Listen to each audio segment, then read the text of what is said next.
네, 안녕하세요. 데일리 하디슈 김전입니다. 다들 주말 잘 보내셨나요? 지난주 금요일 증시가 큰 폭으로 떨어진 영향으로 장 마감 후에 금융위원회는 임시금융위원회를 개최하고 오는 16일부터 6개월간 유가증권 시장, 코스닥 시장, 코넥스 시장 등 전체 상장 종목에 대한 공매도 금지를 의결했다고 밝혔는데요.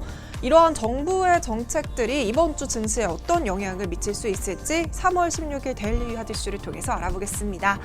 네, 지난주 금요일 국내 증시는 13일에 금요일로 어둡게 장을 마감했지만요. 뉴욕 증시는 1987년 이후 최대 폭락에서 벗어나서 큰 폭으로 반등했습니다. 이날의 미 증시 이슈는 바로 트럼프 대통령의 국가 비상사태 선포입니다. 장 막판 트럼프 대통령은 기자회견을 열고 국가 비상사태를 선포했습니다. 또한 코로나19 대응을 위해 어떠한 자원도 아끼지 않을 것이라고 하면서 주 정부들이 코로나19 발병에 대응하기 위해 500억 달러, 우리 돈으로 60조 원을 쓸 수 있게 하겠다라는 언급도 있었습니다. 또한 의사나 병원이 환자를 치료하는데 유연성을 가질 수 있도록 보건복지부 장관에게 연방규제와 법에 대한 면제를 줄 비상 권한을 부여했다고 했습니다. 그리고 이날 주목할 만한 점이 바로 내리지 않고 코로나19 검사를 받을 수 있는 드라이브 스루 검사를 도입하겠다라는 내용인데요. 사실 트럼프 대통령은 일주일 전까지만 하더라도 드라이브 스루 방식이 효과적이지 않다라고 공개적으로 언급한 바 있었습니다. 하지만 미국 내 확진자가 늘어나고 검사 속도가 느리다는 지적이 계속되면서 입장을 180도 바꾸면서 기자회견에 앞서서 한국에 드라이브 스루 노하우를 요청했다고 하는데요. 이렇게 트럼프 대통령의 발표 직후 주가의 상승폭이 커지면서 투자 심리가 다소 개선됐습니다. 두 번째 이슈는 연준의 금리 인하 소식입니다. 우리나라 시각으로 16일 오전 6시, 연준은 기준금리를 1%포인트 긴급 인하한다고 밝혔는데요. 지난 3일에도 코로나19로 금리를 0.5%포인트 긴급 인하하고 또다시 금리를 내리면서 미국의 기준금리는 0.0에서 0.25% 범위가 된 건데요. 이로써 제로금리 수준으로 접근하게 됐습니다. 이에 대해 그동안 금리 인하를 계속해서 시사해왔던 트럼프 대통령은 정말 좋은 소식이라며 아주 행복하다고 밝혔습니다. 이번 주에는 한국은행에서도 임시금융통화위원회를 열게 되는데요. 이때 우리나라 역시 기준금리를 인하할 것이라는 기대가 더욱 커지고 있습니다. 네, 그렇다면 세 번째 증시 이슈, 국제 유가는 어떤 상황일까요? 사실상 지난주 미국 증시와 국내 증시를 어둡게 만들었던 건 코로나19 확산의 이유도 있지만 국제 유가 영향도 크다고 생각을 합니다. 그러나 연준의 대규모 통화 부양책 발표에도 불구하고 16일 아시아 거래 시간대에서 7%대의 급락을 하면서 낙폭을 확대하고 있는 모습을 보였는데요. 이런 상황에서 국내에서는 7주째 휘발유 값이 떨어지고 있고요. WTI 인버스 ETN의 수익률은 한 달 사이에 2배로 껑충 뛰기도 했습니다. 국내 증시는 코스피가 33포인트가량 상승하면서 출발했는데요. 장 초반에 1800선까지 회복하는 모습을 보였습니다. 그러나 미국의 금리 인하 소식에도 불구하고 다시 하락으로 반전하는 모습을 보였는데요. 그나마 다행인 점은 지난주보다는 어느 정도 투자 심리가 회복된 모습이라는 점입니다. 자세한 장마감 지수는 화면으로 살펴보시죠.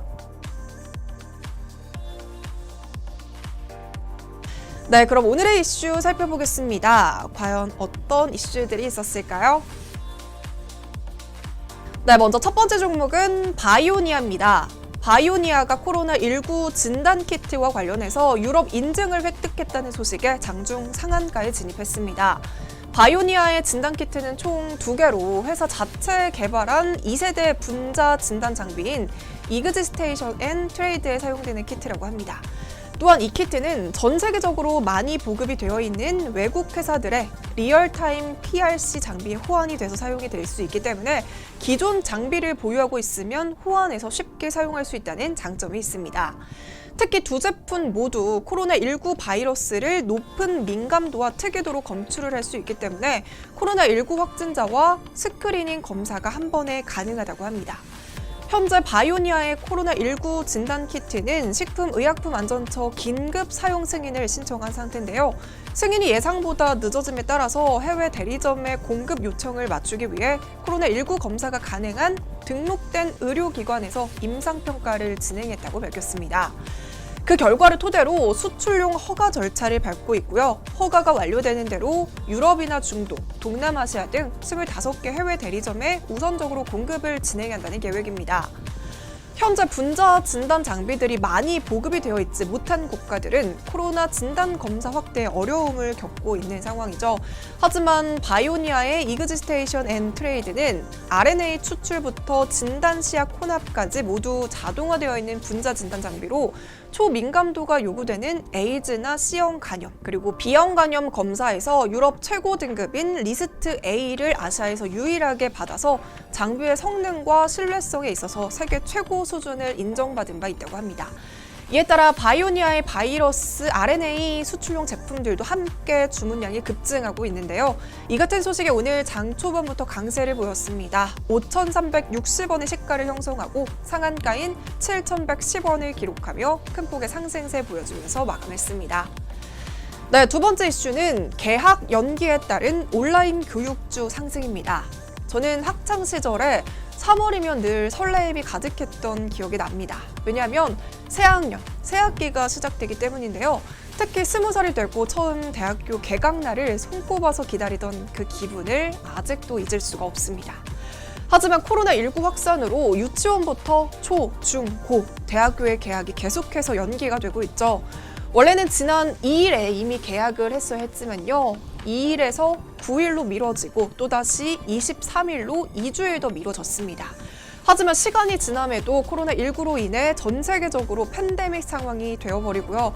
최근 서울과 수도권 지역에서 집단 감염 사태가 발생하면서 정부에서는 개학을 3차로 연기할 필요성을 검토하고 있는 상황입니다. 일부 교원단체와 학부모 단체들도 학교가 감염에 취약하다면서 개학을 추가 연기하라고 목소리를 높이고 있는 만큼 전국 유치원과 초중고 개학이 4월까지 연기될 가능성도 생겼습니다. 하지만 만약 개학을 연기할 수도 없는 것이 수업 일수가 감축이 되고요. 학사 일정에도 차질이 생기겠죠. 따라서 교육부 측에서도 섣불리 결정을 할 수 없는 상황입니다. 지금까지 교육부가 발표한 내용으로는 23일까지 개학을 연기할 경우에는 여름방학이나 겨울방학을 줄여서 수업 일수를 맞추겠다라고 했고요. 개학이 23일 이상으로 연기될 경우에는 법정 수업 일수 자체를 10% 범위에서 감축하겠다라고 발표를 했습니다. 추가 개학 연기와 관련해서는 늦어도 18일 3차 개학 연기 여부를 발표할 것으로 전망이 되고 있는데요.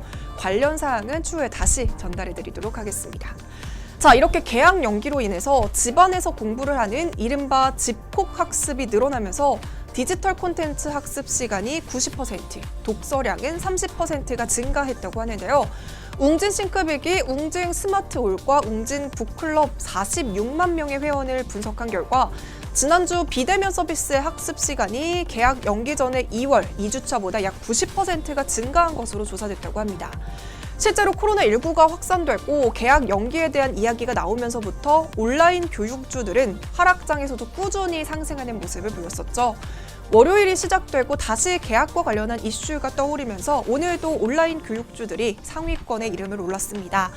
YBM넷 최고 22%, 웅진 싱크빅 최고 13%, 메가MD 최고 16%, 아이스크림에듀 역시 15%, 애니능률 11% 등과 같이 현재 코스피와 코스닥 지수 모두 폭락이 나타나고 있는 상황이라서 온라인 교육주들의 강세가 더욱 두드러지고 있습니다. 네, 이렇게 오늘은 바이오니아와 온라인 교육주 소식으로 데일리 이슈 마무리하겠습니다.